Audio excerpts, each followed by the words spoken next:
এই ভিডিওটা তোমাদের সাথে অনেকদিন ধরে শেয়ার করব করে আর করাই হচ্ছিল না। দিনটা ছিল রবিবারের বিকেলবেলা, সকাল থেকে বিকেল অব্দি ভিডিওটা কিন্তু তোমাদের সাথে আমি অলরেডি শেয়ার করে দিয়েছি, চাইলে তোমরা দেখতেই পারো। আমি তো রেডি হয়ে বেরিয়ে পড়েছি আর আমার সাথে আরো 3জন সদস্য যাচ্ছেন, আসলে ওরা একটু এগিয়ে দিতে যাচ্ছে। আর ওয়েদারটা এমন হয়েছিল যেন মনে হচ্ছিল এই বৃষ্টি এলো বলে, তাই কিন্তু খুব তাড়াতাড়ি করে যাওয়ার চেষ্টা করছিলাম। বেরিয়েছি দেরি করে, রাস্তাটুকু যেতেও তো সময় লাগে, কি আর করা যায়। অবশেষে কিন্তু পৌঁছে গেছিলাম বিপত্তারিণী বাড়িতে। এখন করে একটু সময় সুযোগ হলেই কিন্তু বিপত্তারিণী বাড়িতে যাই, কারণ বিকেলের আরতিটা দেখতে জাস্ট অপূর্ব লাগে। আর এখানে দিয়ে দিয়েছিল টোকেন জুতো রাখার জন্য। আর ফাইনালি মন্দিরে প্রবেশ করতে দেখি এখানে একজন ঘুমাচ্ছেন, আরো 2-3 জন ঘুমাচ্ছিলেন, তাই ওনাদের আর বেশি ভিডিও না করে আমি কিন্তু চলে এলাম একদম উপরে। প্রথমেই মায়ের দর্শন করে নিয়েছিলাম, তবে এত ভিড় হয়েছিল যে একদম সামনাসামনি বসতে পারিনি, অনেকটা দূরে বসতে হয়েছিল।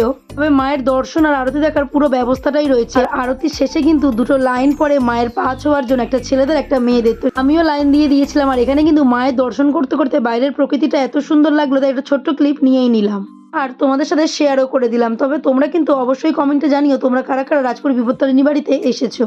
তবে এখানে কিন্তু একটা বিধি নিষেধ আছে, যখন আরতি হয় বা মায়ের পুজো চলে তখন কিন্তু কোনো ছবি ভিডিও নেওয়া যায় না। সত্যি বলতে এত অপূর্ব আরতিটা হয় যে সেই সময় কোনো ছবি ভিডিও করার কথা মনেও থাকে না। তারপরে পূজা আরতি মায়ের পা ছোঁয়ার শেষে কিন্তু দিয়ে দেয় ভোগ, যেই ভোগটার কথায় অপূর্ব, যেটার কোনো তুলনাই করা যায় না। ব্যাস পুজো দেওয়া আর মায়ের প্রসাদ খাওয়া শেষে কিন্তু বেরিয়ে পড়লাম বাড়ির উদ্দেশ্যে রওনা হওয়ার জন্য।